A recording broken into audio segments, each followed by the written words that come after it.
Mesdames et messieurs, bonjour et bienvenue dans votre journal de 15 heures. Voici les titres de cet après-midi. Le chef de l'État a présidé les travaux de la 19e séance du Conseil des ministres en ce mardi.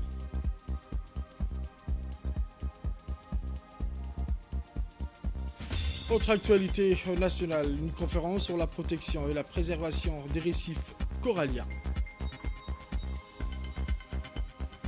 Aux nouvelles mondiales à présent, au Moyen-Orient, dans la bande de Gaza, 40 Palestiniens massacrés dans le bombardement d'une maison à Jabalia, au nord de Gaza. Les détails dans ce journal de 15 heures. Le journal au complet à présent, mesdames et messieurs. Je vous le disais dans le titre, sous la présidence de son Excellence El Hadj Ismaël Omar Guelleh, président de la République, chef de gouvernement, a eu lieu ce mardi 3 décembre 2024. La 19e séance du Conseil des ministres. Ont été examinés et approuvés plusieurs textes. Le texte suivant, le ministère de l'économie et des finances chargé de l'industrie. Première question, projet de loi portant approbation des comptes financiers du Fonds de garantie de Djibouti pour l'exercice 2023. Les comptes financiers de l'exercice 2023 du FOGAT sont arrêtés en produit et en charge avec un résultat bénéficiaire à 6 400 221. Les produits de l'exercice s'élèvent à 70 millions de francs Djibouti et connaissent une légère baisse liée à la diminution de subventions. Les produits sont constitués des commissions garanties à 4 millions de francs Djibouti et de la subvention de l'État s'élevant à 66,2 millions de francs Djibouti. Le ministère de l'Enseignement supérieur et de la Recherche, deuxième question, projet de loi portant approbation des comptes financiers de l'exercice 2023 à l'Institut supérieur des sciences de la santé. Les comptes financiers 2023 de l'ISS sont arrêtés en produit à plus de 279 millions de francs Djibouti et en charge à plus de 287 millions. Les produits de l'exercice diminuent et passent de 285,7 millions de francs Djibouti en 2022 à 279,7 millions de francs Djibouti en 2023. Les baisses de produits est liée à la diminution des revenus propres liés notamment aux droits d'inscription inhérents à la formation continue et aux revenus liés à la location de l'amphithéâtre. La subvention de l'État passe de 239,3 millions de francs Djibouti en 2022 à 237,1 millions de francs Djibouti en 2023. Les charges de l'exercice connaissent une augmentation en 2023. C'est aussi lié à l'augmentation des charges d'exploitation, notamment les achats et charges externes et des charges sociales avec le paiement des frais d'honoraires pour l'organisation de concours de l'année 2023, l'effectif du personnel de l'ISS s'élève à 51 personnes. Au cours de l'année académique 2023, l'ISSS a accueilli 414 étudiants en formation initiale et continue des techniciens supérieurs repartis en 19 filières. 5 filières de la promotion 2021 et 2023 ont terminé leur formation et quitté l'ISS. Les formations enseignants sont constituées de 18 formateurs permanents et de 92 enseignants vacataires. Troisième question, projet de loi portant approbation des comptes financiers de l'exercice 2022 de l'Université de Djibouti. Les comptes financiers de l'UD pour l'exercice 2022 sont arrêtés en produit à 3 milliards et en charge à plus de 3 milliards. Les produits de l'exercice connaissent une baisse. Ils s'élèvent à 3,27 milliards de francs Djibouti en 2022 contre 3,391 milliards de francs Djibouti en 2021. Ces produits sont constitués de droits d'inscription de la formation initiale, des droits d'inscription, des revenus liés à la formation continue, ainsi que de la subvention de l'État. Au cours de la période 2022, l'Université de Djibouti a accueilli 11 216 étudiants. L'effectif du personnel s'élève à 557 personnes contre 574 en 2021. Le ministère du Budget, quatrième question, projet de décret fixant les attributions et l'organisation de la direction des grandes entreprises. Le projet de décret porte sur la création d'une direction générale des grandes entreprises au sein de la direction générale de l'impôt. Ce texte s'inscrit dans une démarche globale qui vise à moderniser la gestion des recettes publiques en prenant en compte les défis numériques. Dans cette optique de la DGI a lancé un projet visant la mise en place d'un système intégré de gestion des opérations fiscales. Ce nouveau système plus performant se substituera à l'outil Agir conçu au début des années 2000. Ainsi, la création de la DGE constitue pour l'administration fiscale une opportunité de rationaliser et simplifier Pour les grandes entreprises, de nouvelles procédures de gestion aussi dès le lancement de la DGE, la procédure de paiement par virement bancaire devrait être généralisée à tous les impôts des entreprises relevant de la DGE, anticipant ainsi le développement du télépaiement. À ce titre, l'article 25 de la loi numéro 99 année 2020, 8e législature, portant révision à la loi numéro 53 année 2014, 7e législature, ce projet de décret fixe la mission de l'organisation et les modalités de gestion des dossiers relevant de la DGE sont de gérer l'assiette, assurer le contrôle et le recouvrement des impôts et taxes des personnes physiques et morales du régime réel d'imposition. Le ministre de l'Enseignement supérieur et de la Recherche. 5e question, projet d'arrêté approuvant et rendant exécutoire le budget prévisionnel de l'exercice 2025 de l'Université de Djibouti. Le budget prévisionnel de l'Université de Djibouti pour l'exercice 2025 est présenté en équilibrant produit en charge à la somme de plus de 4 263 millions de francs Djibouti. Il augmente de 5% par rapport à celui de 2024. Le budget d'investissement s'élève à plus de 318 millions en hausse, 75 milliards de francs Djibouti. Ce budget est destiné à couvrir les dépenses relatives aux commandes de nouveaux ouvrages. Cette année, l'université a accueilli 3 998 bacheliers contre 4 125 l'année précédente. En matière pédagogique, il est prévu la mise en place de nouvelles formations professionnalisantes de type bachelor, la poursuite du processus de formation par la création de 2 masters en comptabilité audit et l'autre en ingénierie financière. 6e question, projet d'arrêté portant création et conditions d'obtention du diplôme d'état infirmier de bloc opératoire grade master de l'Institut supérieur des sciences de la santé. Le présent projet arrêté définit la condition d'obtention du diplôme d'état d'infirmier du bloc opératoire conférant le grade de master. La formation conduisant au diplôme d'état infirmier de bloc opératoire est accessible aux candidats titulaires du diplôme d'état infirmier et ayant exercé au moins 5 ans dans un service de soins. L'adoption du projet et des textes témoigne de la volonté du gouvernement de former des spécialités dans plusieurs domaines capables de contribuer et de répondre aux besoins de développement du système national de santé. 7e question à présent, un projet d'arrêté portant création et conditions d'obtention du diplôme cadre de santé, grade master de l'Institut supérieur des sciences de la santé. Le présent projet d'arrêté porte sur la création d'un nouveau diplôme intitulé cadre de santé, grade master de l'Institut supérieur des sciences de la santé. La formation conduisant au diplôme cadre de santé est accessible aux candidats titulaires du diplôme d'état sage-femme et ayant exercé au moins 5 ans dans un service de soins. Ce projet décrit le référentiel de formation, le savoir-faire et les connaissances associées qui être acquis au cours de la formation conduisant au diplôme. Le ministère de la Santé à présent. 8e question. Projet d'arrêté approuvant et rendant exécutoire le budget prévisionnel 2025 du centre hospitalier universitaire de Djibouti. Le présent budget prévisionnel 2025 du CHU de Djibouti est présenté en recettes et en dépenses. Le budget est en augmentation.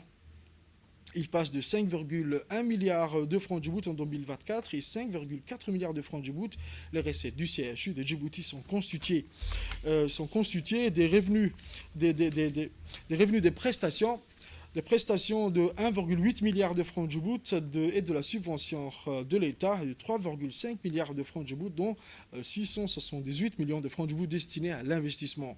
En 2025, le budget d'investissement du CHU de Djibouti s'élève à 922,5 millions de francs Djibouti. Ce budget est destiné aux frais de recherche et de formation, aux frais d'expertise, à l'acquisition de logiciels pour le renforcement des systèmes de digitalisation, à l'acquisition d'équipements médicaux, notamment le remplacement de l'IRM, ainsi que de matériel de bureau et de mobilier.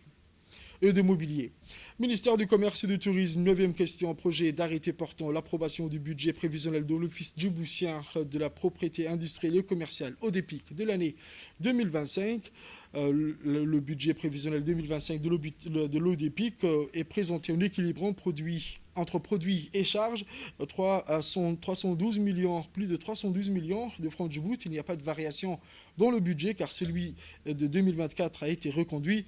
Les recettes propres prévisionnelles de l'ODEPIC d'un montant de 149,8 millions de francs Djibouti qui sont constitués par les produits de l'immatriculation au registre du commerce et les produits suivi des dépôts de marques et les actes modificatifs. Les réalisations probables de 2023 sont supérieures et ce chiffre s'élève à 189,7 millions de francs djiboutis.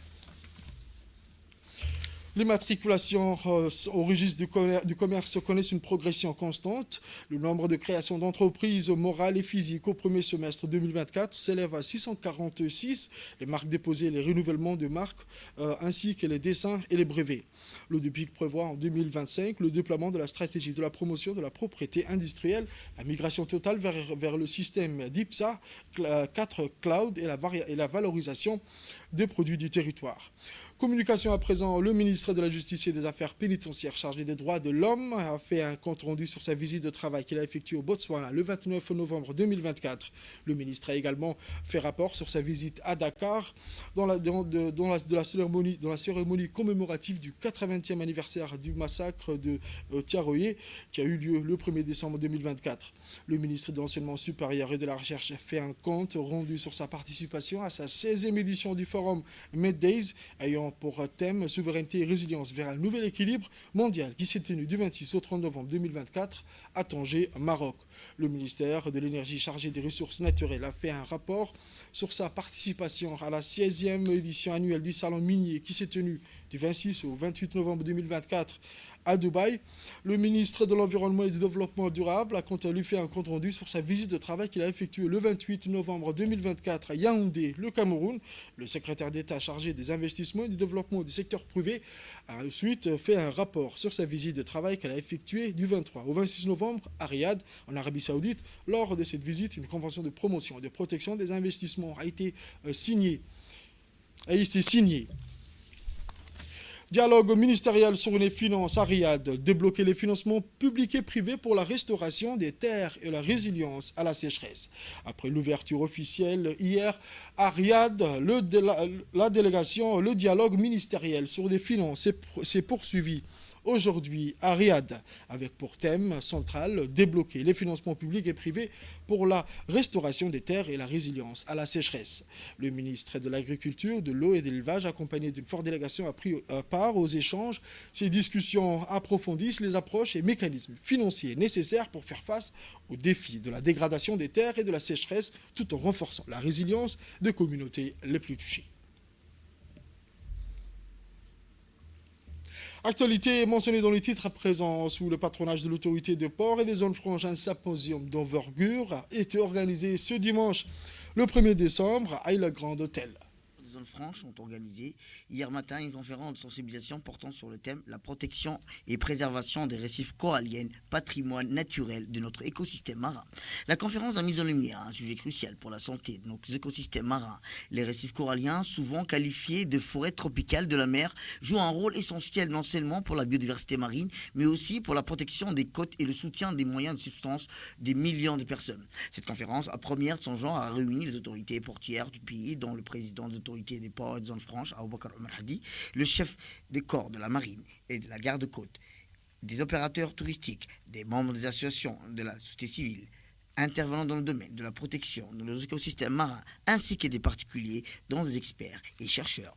Les autorités portuaires ont exprimé leur extrême préoccupation concernant les impacts du transport maritime et les opérateurs touristiques de pêche sur les écosystèmes maritimes. Cette conférence a permis d'autre part une plateforme de discussion sur les meilleures pratiques, des innovations et les politiques nécessaires pour protéger ces écosystèmes fragiles.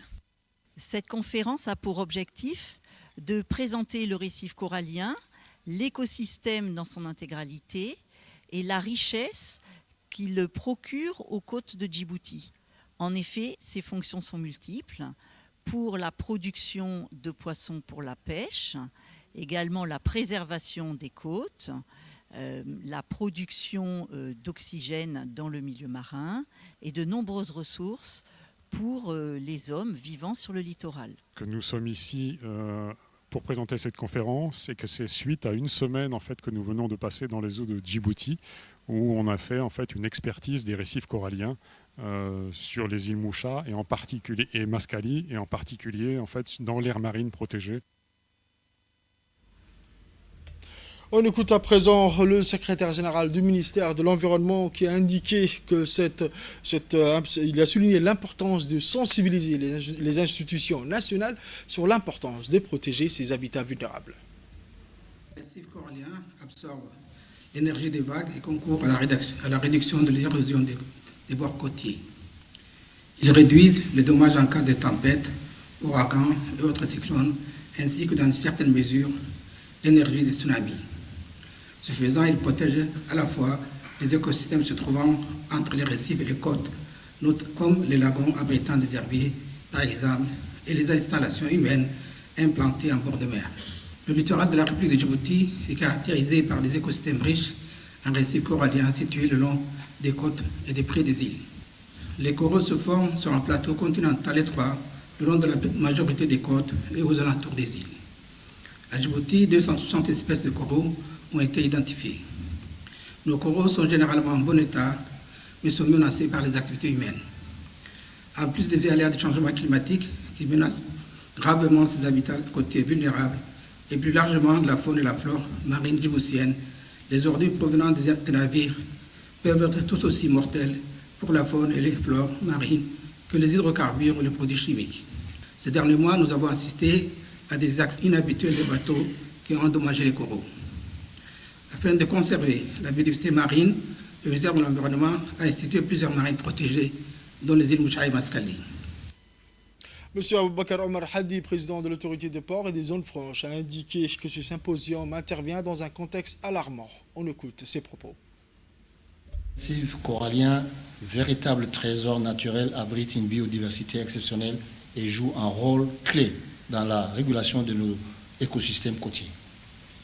Ils protègent nos côtes contre les intempéries, l'érosion et constituent une ressource vitale pour des millions de personnes, tant pour leur sécurité que pour leurs moyens de subsistance. Cependant, ces écosystèmes fragiles sont aujourd'hui gravement menacés par diverses activités humaines.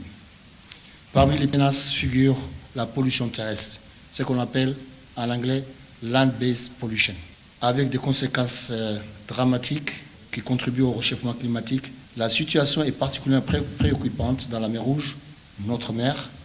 Cette région riche en biodiversité est particulièrement vulnérable face à ces menaces environnementales. Les récifs coralliens de la mer Rouge, déjà sous pression, sont confrontés à des risques accrus liés au changement climatique, à la pollution et à l'urbanisation. Cette réalité souligne l'urgence de la situation et les besoins d'une action immédiate et collective. Ce symposium s'inscrit dans une démarche de sensibilisation et d'action collective pour préserver nos récifs coralliens. Il est impératif que nous agissions ensemble à travers des actions concrètes, responsables, pour protéger ces écosystèmes vitaux, non seulement pour l'avenir de notre planète, mais aussi pour le bien-être des futures générations. Le ministre de l'Équipement a quant à lui s'est réjoui de ce symposium. Voici ses propos. Je suis heureux aujourd'hui d'ouvrir cette conférence organisée par la Capitainerie des ports consacrée à la préservation des récifs coralliens de Djibouti. Ces récifs, véritables trésors de notre écosystème marin, constituent un patrimoine inestimable pour notre nation. Ils sont non seulement essentiels à la biodiversité marine, mais représentent également un héritage précieux pour les futures générations. Les récents échouages dans la rade de Djibouti nous rappellent, avec une acuité particulière, l'urgence d'agir avec détermination. Les travaux approfondis de nos experts ont permis d'évaluer l'état préoccupant de nos récifs coralliens. De multiples menaces pèsent sur ces écosystèmes fragiles, notamment la pollution marine croissante, incluant la crise de la mer Rouge avec l'échouage de marine. Notre gouvernement, conformément à la loi numéro 245 AN 5ML, s'engage résolument dans la protection de nos zones marines. Notre approche se veut participative et inclusive. Elle consiste en l'association étroite des communautés locales à la gestion des aires protégées. Faisons suite à la visite des infrastructures portières d'hier. La délégation chinoise de haut rang dirigée par l'honorable Safia Elmi Djibril, première vice-présidente de l'Assemblée nationale, a poursuivi la visite, cette fois-ci dans la Free Zone, un hub économique de pointe conçu pour attirer les investisseurs internationaux. Le reportage. Faisant suite à la visite des infrastructures portuaires hier, la délégation chinoise de haut rang dirigée par l'honorable Safia Elmi Djibril, première vice-présidente de l'Assemblée nationale, a poursuivi la visite, cette fois-ci dans la Free Zone, un hub économique de pointe conçu pour attirer les investisseurs internationaux. Ont également été présents les membres du bureau de l'Assemblée nationale, notamment le deuxième vice-président, l'honorable Omar Ahmed Raïs, et l'honorable Salman Daher Bileh, le secrétaire du bureau et président du groupe d'amitié parlementaire Djibouti-Chine, et le questeur de l'honorable Ibrahim Abdou. À leur arrivée, le vice-président du comité permanent de l'Assemblée populaire nationale de Chine, M. Zhang, et la délégation qui l'accompagne ont été chaleureusement reçus par M. Aboubakar Omar Hadi, président du port et des zones franches de Djibouti, accompagné de hauts responsables du secteur portuaire et logistique. Les représentants ont présenté à la délégation chinoise les avantages concurrentiels de cet espace, notamment son cadre fiscal attractif, ses infrastructures modernes et son positionnement stratégique à l'occasion des échanges stratégiques tenus entre les représentants de l'autorité des ports et des zones franches de Djibouti et la délégation. Des perspectives prometteuses de collaboration ont été mises en avant. M. Aboubakar Omar Hadi, président de l'autorité port et des zones franches, a rappelé que la République de Djibouti est non seulement un hub logistique et maritime incontournable, mais également un exemple de résilience, d'innovation en matière de gestion des infrastructures portuaires et des zones franches. Le vice-président, M. Zhang, et la délégation de leur côté ont salué les progrès remarquables réalisés par Djibouti dans le développement et la gestion des infrastructures. Ils ont loué les standards élevés et maintenus dans le pays dans ces opérations et l'ont qualifié de modèle pour les autres nations. Une délégation du Conseil des régulations de l'autorité de régulation multisectorielle de Djibouti, conduite par le président du Conseil, Dr Rassim Issa Ousmane, accompagné de M. Farah Ahmed Ghedi, directeur de l'économie, de la concurrence et des marchés, a effectué une visite de travail auprès de l'autorité de régulation des télécommunications et des postes du Sénégal.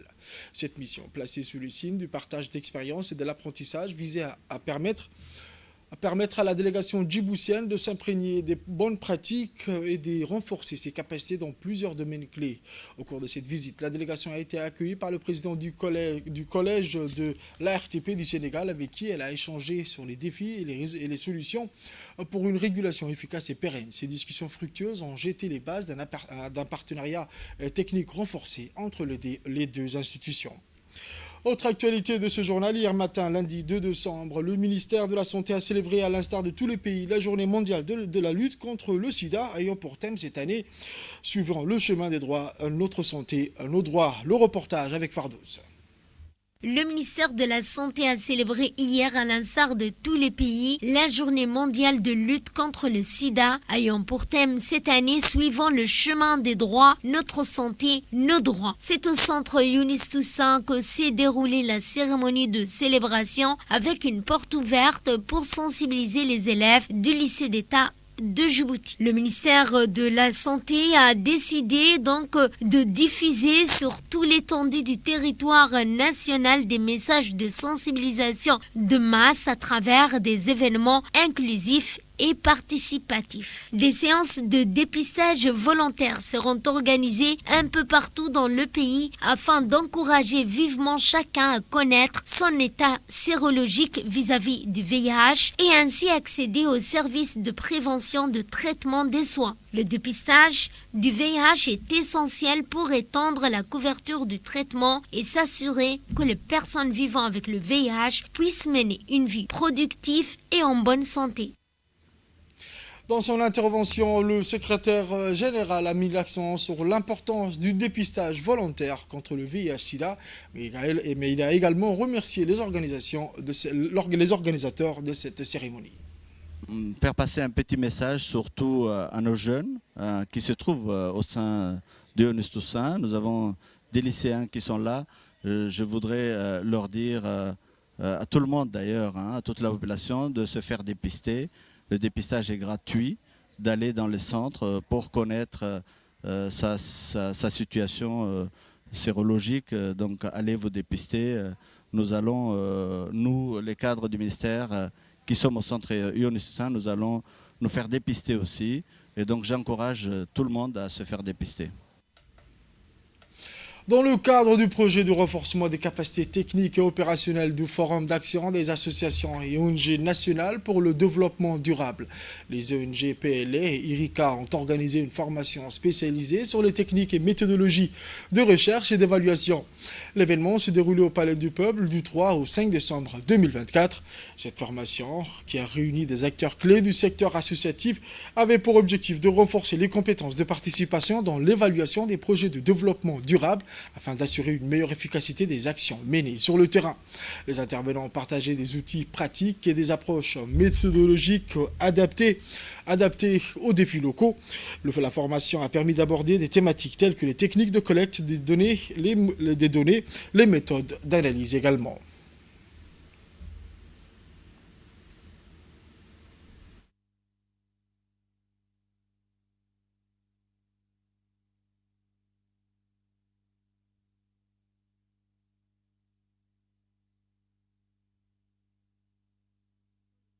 IRICA et ONG PLA sont en charge, ça nous permettra aux associations de mieux travailler sur le terrain et d'être en quelque sorte le relais entre les politiques publiques et la société civile. Donc nous comptons sur vous pour que les politiques engagées par le gouvernement soient être en mesure d'être réalisées sur le terrain et que vous soyez ceux qui suivent ces politiques, ceux qui évaluent ces politiques et ceux qui sont en mesure justement d'apporter une aide précieuse pour que notre société soit mieux développée.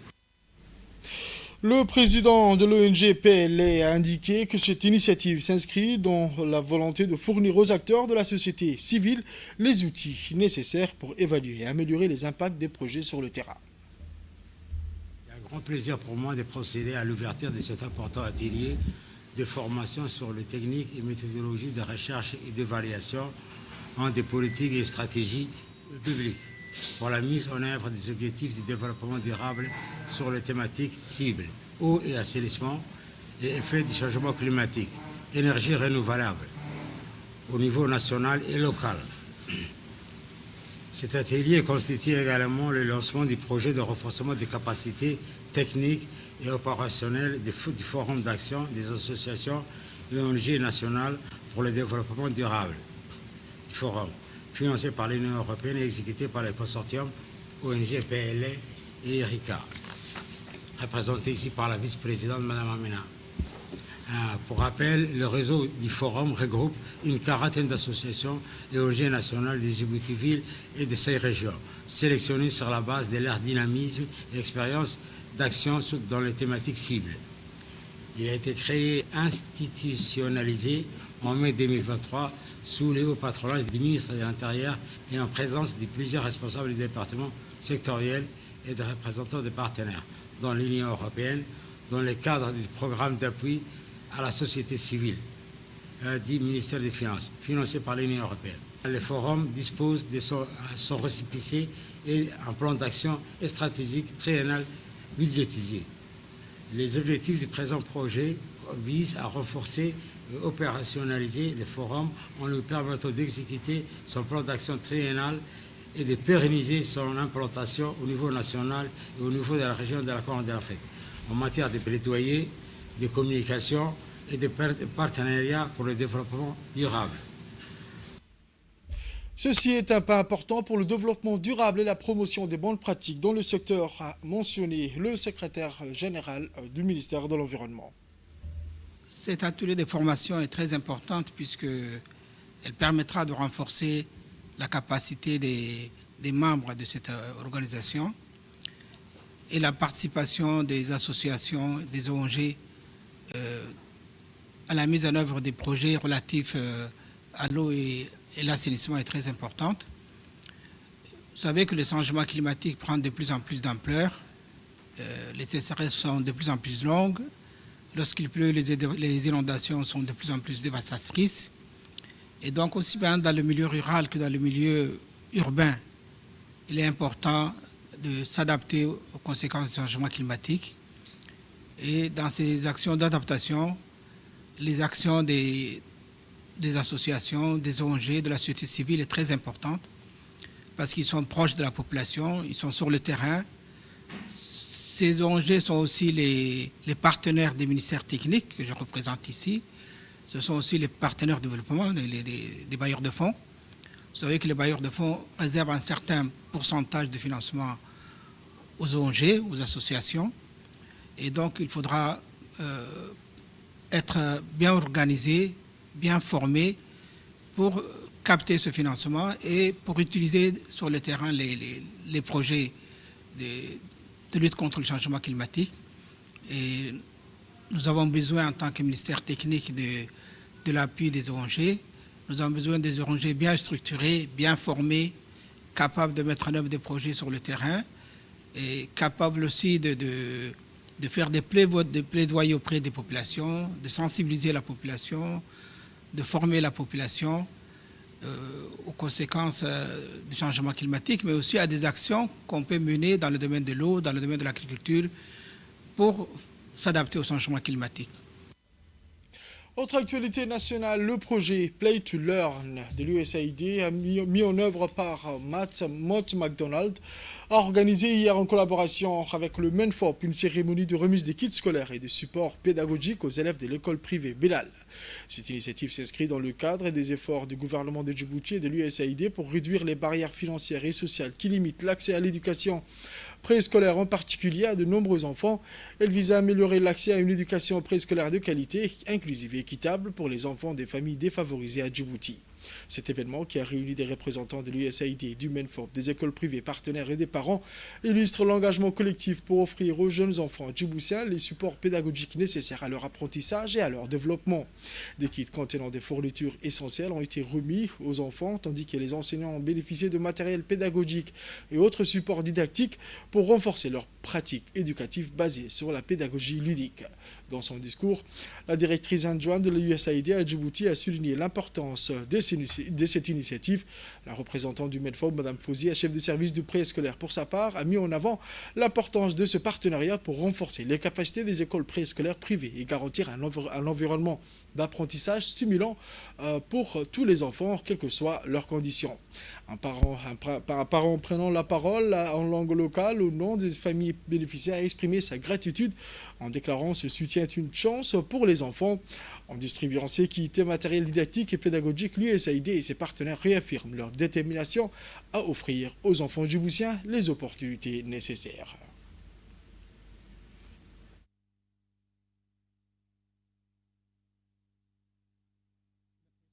Comme le prévoit le ministère de l'Éducation nationale et de la formation professionnelle.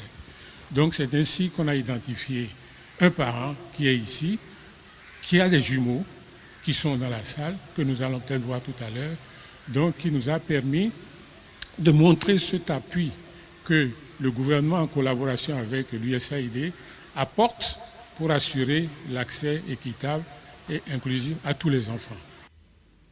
Nouveau cap franchi pour le développement des capacités opérationnelles de la garde-côte djiboutienne avec l'arrivée de 2 patrouilleurs de 35 mètres chacun. Le reportage avec Fardous.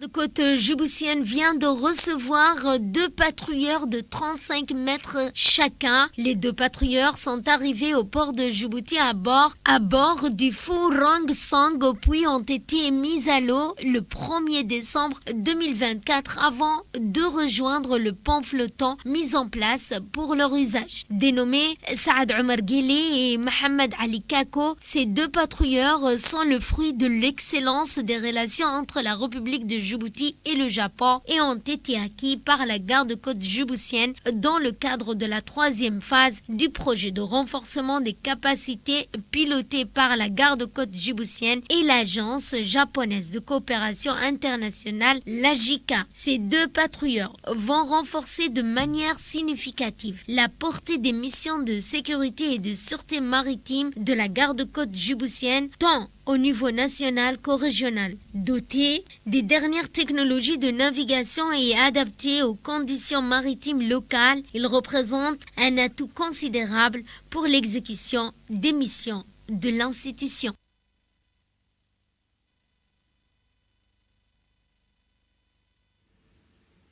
Aux nouvelles mondiales à présent, je vous le disais dans les titres, au nord du Gaza, 40 Palestiniens massacrés dans le bombardement d'une maison à Jabalia.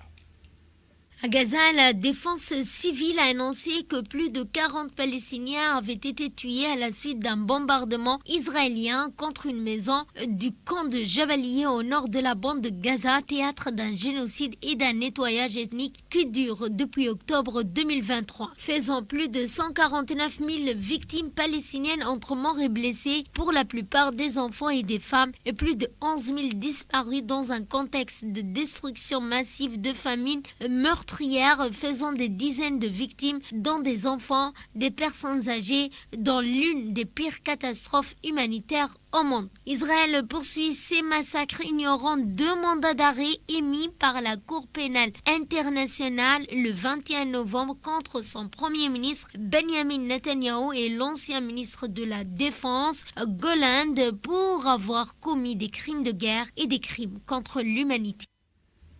C'est la fin de ce journal de 15h, mesdames et messieurs. Merci à vous de l'avoir suivi et restez avec nous pour la suite du programme sur Télé Djibouti.